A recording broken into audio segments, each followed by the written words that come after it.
अस्सलाम वालेकुम। आज हम स्टार्ट करेंगे 9th साइंस फिज़िक्स का unit number 2 that is kinematics. Unit number 1 में हमने जो है डिस्कस किया था कि जितने भी फ़िज़िकल क्वांटिटीज़ हैं उनकी क्या टाइप्स हैं, इंटरनेशनल सिस्टम ऑफ यूनिट्स क्या हैं, बेस यूनिट्स क्या होते हैं, ड्राइव यूनिट्स क्या हैं, prefixes, scientific notation and significant figures.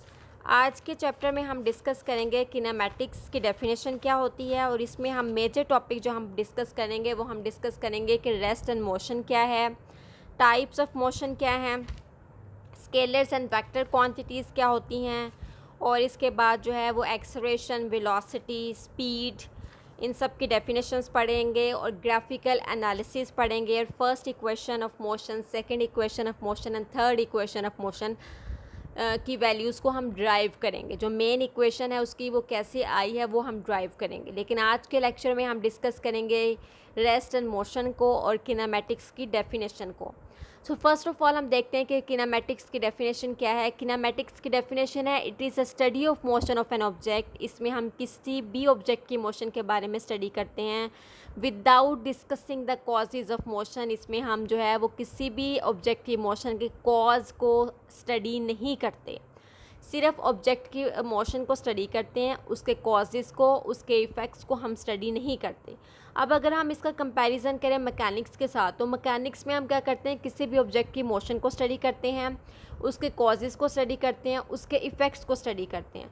Mechanics में हम किसी भी ऑब्जेक्ट की मोशन को, कॉजेज़ को और इफ़ेक्ट्स को स्टडी करते हैं कि अगर कोई ऑब्जेक्ट मूव कर रही है तो वो ऑब्जेक्ट जो है वो क्यों मूव कर रही है, उस पर कौन सी फोर्स लग रही है।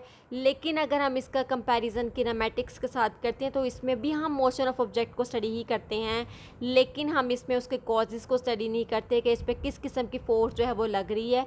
ठीक है, सो इट मीन्स कि मैकेनिक्स और किनेमैटिक्स का मेजर डिफरेंस यही है कि दोनों में स्टडी तो मोशन ऑफ ऑब्जेक्ट ही की जाती है, लेकिन एक में जो है उसके कॉजेज़ को स्टडी नहीं किया जाता है और एक में उसके कॉजेज़ को स्टडी किया जाता है। नेक्स्ट हम मूव करते हैं रेस्ट एंड मोशन की जानिब। रेस्ट का मतलब है क्लास साकिन, मोशन का मतलब है कोई चीज़ मूव करना, कंटिन्यूसली किसी चीज़ का हरकत में रहना।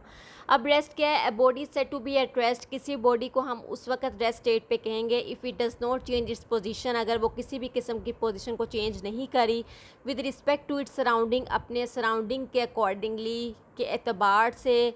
सराउंडिंग मतलब इर्द गिर्द की जितनी भी चीज़ें हैं वो उसके सराउंडिंग में आ जाएंगी। अगर कोई पर्सन अपनी पोजीशन को चेंज नहीं कर रहा, मिसाल के तौर पर अगर कोई शख्स जो है वो रोड पर खड़ा है, ठीक है, अब रोड पर खड़ा है, वो जो है वो चल नहीं रहा, वो किसी भी किस्म का कोई डिस्टेंस नहीं ट्रैवल कर रहा, तो इट मीन्स वो क्या है, वो किस स्टेट पे है, वो रेस्ट पोजीशन पे है, क्योंकि वो साकिन खड़ा है। अब अगर उसके इर्द गिर्द अगर वो रोड पे कोई आदमी खड़ा है, अगर उसके इर्द गिर्द जितनी भी चीज़ें हैं, उसमें ट्रीज़ हैं, उसमें व्हीकल्स हैं, उसमें जितने भी कोई एनिमल्स वगैरह आ रहे हैं, तो वो सारे उसकी क्या होंगे, वो उसकी सराउंडिंग होंगी। अब सराउंडिंग की डेफिनेशन देख लेते हैं। Surrounding are the places, surrounding वो जगह हैं इन इट्स नेबरहुड, इसके इर्द गिर्द में, where various objects are present, जहाँ पे बहुत सारी चीज़ें जो है मौजूद होती हैं। जिस तरह मैंने अभी आपको एग्जांपल दिए कि अगर कोई शख्स जो है वो रोड पर खड़ा है तो उसके इर्द गिर्द जितनी भी चीज़ें हैं, व्हीकल्स हैं, ट्रीज़ हैं, तो वो उसकी क्या होंगी, वो उसके सराउंडिंग होगी। ठीक है, उसके बाद नेक्स्ट मोशन की क्या डेफिनेशन है, body is said to be in motion. किसी भी बॉडी को मोशन में हम उस वक्त कहेंगे if its change is position, अगर वो अपनी पोजीशन को चेंज करे with respect to its surrounding, उसके सराउंडिंग के एतबार से अगर वो अपनी पोजीशन चेंज करे। सराउंडिंग का वर्ड यहाँ पे आया है कि सराउंडिंग के एतबार से, अपने इर्द गिर्द की चीज़ों के एतबार से। मिसाल के तौर पर अगर कोई रोड पे जो व्हीकल चल रही है तो इट मीन्स कि अगर कोई ऑब्जर्वर उसको ऑब्ज़र्व कर रहा है, तो यहाँ पे देखें मिसाल के तौर पे यहाँ पे मैंने जो है डायग्राम से आपको जो है वो एग्जांपल समझाने की कोशिश की है कि यहाँ पे जो है वो एक पर्सन को मैंने नाम दिया ए का, सेकंड पर्सन को बी का नाम दिया है। ये दोनों पर्सन जो है वो किसी बस स्टेशन पर खड़े हैं, ठीक है, और यहाँ पे जो है वो व्हीकल जो है वो एक रोड पे, बस स्टेशन के करीब जो रोड है उस पर जो है कोई एक व्हीकल जो है वो मूव कर रही है। अब यहाँ पे अगर ये वाले ऑब्ज़र्वर हैं, ये ऑब्ज़र्व करें इस व्हीकल को, अब इन ऑब्ज़र्वर के एतबार से, इन ऑब्ज़र्वर के अकॉर्डिंगली ये जो व्हीकल है और इसमें जितने भी पर्सनस हैं वो क्या हैं, वो इन स्टेट ऑफ मोशन है।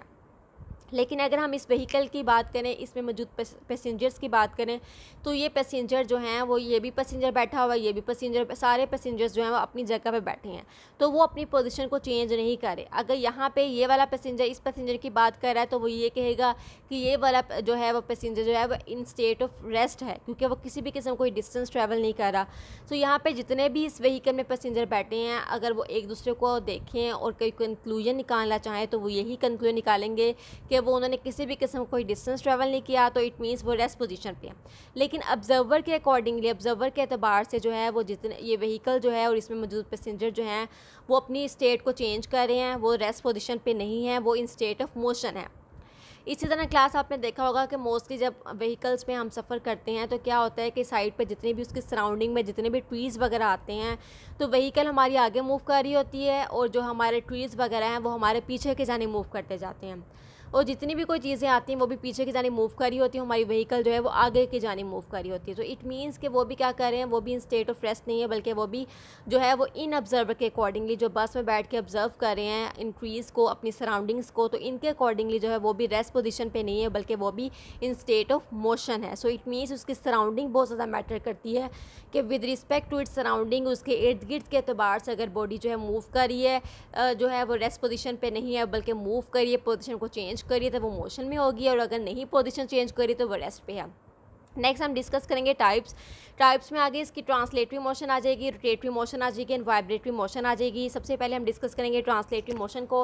ट्रांसलेटरी मोशन क्या होती है, बॉडी मूव्स अलोंग ए लाइन। अगर कोई बॉडी जो है वो एक लाइन में मूव करे विदाउट एनी रोटेशन, किसी भी किस्म की रोटेशन किए बगैर एक कंटिन्यूसली एक ही सिम्स में मूव करे, उसे बोला जाएगा translatory motion. Rotation, the line में भी स्ट्रेट, ये लाइन स्ट्रेट भी हो सकती है, कर्व भी हो सकती है। अब देखें यहाँ पे ये स्ट्रेट लाइन है, ये सर्कुलर में एक कोई भी जो ऑब्जेक्ट है वो सर्कल में मूव कर सकता है, स्ट्रेट मूव कर सकता है, कर्व में मूव कर सकता है, लेकिन वो किसी भी किस्म कोई रोटेशन ना करे, एक ही लाइन में मूव करे, तो इट मीन्स वो किसकी एग्जांपल को शो करेगा, वो ट्रांसलेटरी मोशन को शो करेगा, उसमें किसी भी किस्म कोई रोटेशन इन्वॉल्व नहीं है। अब यहाँ पे इसके एग्जांपल में आ जाएगा ये translatory motion of an object along A curved path. ये एक कर्व पाथ है, अगर कोई भी ऑब्जेक्ट जो है वो इसमें मूव कर रहा है तो वो किसकी एग्जांपल है, इट मीन्स कि वो एक लाइन में मूव कर रहा है, तो यहाँ पे किसी भी किस्म कोई रोटेशन नहीं हो रही, तो ये एग्जांपल है किसकी, ट्रांसलेटरी मोशन की। अब यहाँ पे जो है वो एक झूले की बात है, झूला जो है इसको फेरिस व्हील बोला जाता है, या ये भी एग्जांपल जो है वो किसकी है, वो ट्रांसलेटरी मोशन है, जो है वो अपने एक कर्व्ड पाथ में जो है वो मूव करता जाएगा, एक सर्कुलर पाथ में मूव करता जाएगा। इन सिंपल वर्ड कर्व में जब ये मूव करता जाएगा तो ये भी किसकी एग्जांपल है, इसमें वो रोटेशन नहीं करेगा बल्कि वो एक सर्कुलर पाथ में सिर्फ मूव करेगा। Translatory motion of riders in Ferris wheel, जो राइडर जो इसमें सवार होते हैं इन फेरिस व्हील, इस झूले में, there motion is in circular, इनकी मोशन सर्कल में होगी, विदाउट रोटेशन, रोटेट किए बगैर इनकी मोशन जो है वो सर्कुलर में होगी। Next one is linear motion. Linear motion में क्या है, इसकी डेफिनेशन है straight line motion of a body. जब कोई ऑब्जेक्ट जो है वो एक स्ट्रेट लाइन में मूव कर रहा है, स्ट्रेट लाइन मतलब एक सीधी लाइन में मूव कर रहा है, तो इट मीन्स वो किसको शो कर रहा है, वो लीनियर मोशन को। इसके एग्जांपल में आ जाएगा aeroplane flying straight in air. अगर एरोप्लेन जो है वो एयर में स्ट्रेट जो है मूव कर रहे हैं, वो लीनियर मोशन की एग्जांपल है। सेकंड इसकी एग्जांपल है car moving on a straight road.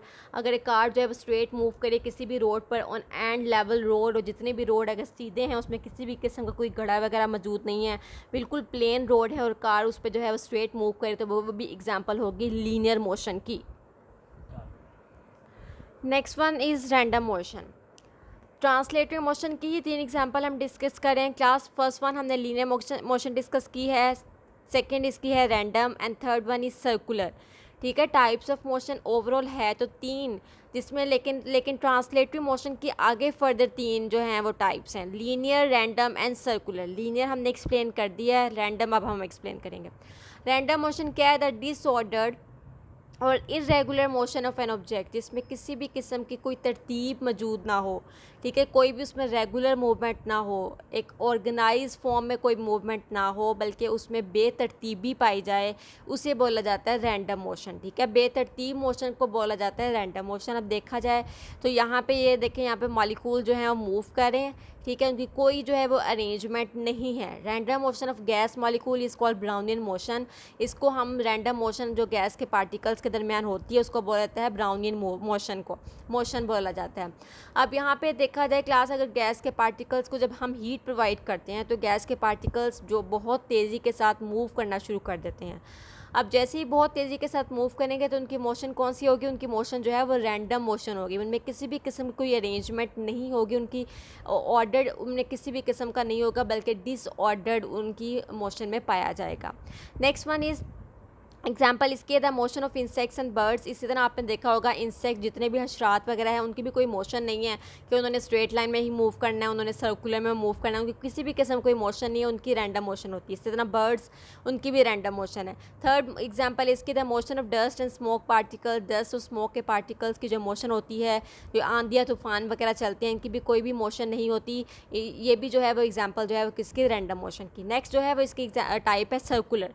Circular motion क्या है, the motion of an object in circular path. अगर किसी भी ऑब्जेक्ट की मोशन जो है वो सर्कल में है, this is called circular motion. अब हम इसकी एग्जांपल देखें, motion of earth around the सन।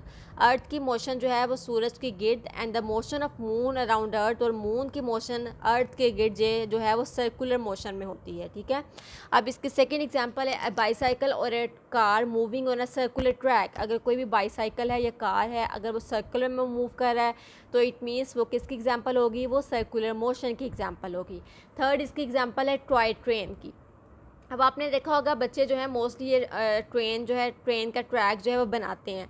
ठीक है, इन ट्रैक्स को मिला के जो है वो एक सर्कुलर पाथ उससे देते हैं। अगर टॉय ट्रेन जो है वो अपने यहाँ पे ये ट्रेन है, अगर ये अपने इस सर्कुलर पाथ में मूव करेगी तो ये किसकी एग्जांपल होगी, सर्कुलर मोशन की। ठीक है, the toy train moving on a circular path is the example of circular motion. अगर ये ट्रेन जो है वो इस पाथ में मूव करती जाएगी तो ये एग्जांपल जो है वो सर्कुलर मोशन की है। सो आज के लेक्चर में क्लास हमने डिस्कस किया है टाइप्स ऑफ मोशन कितनी हैं, रेस्ट एंड मोशन की डेफिनेशन क्या है, किनेमैटिक्स की डेफिनेशन क्या है, और उसके बाद ट्रांसलेटरी मोशन हमने उसकी एक टाइप को डिस्कस किया है। उसके आगे फर्दर जो है 3 टाइप्स थी, linear motion, random motion and circular motion.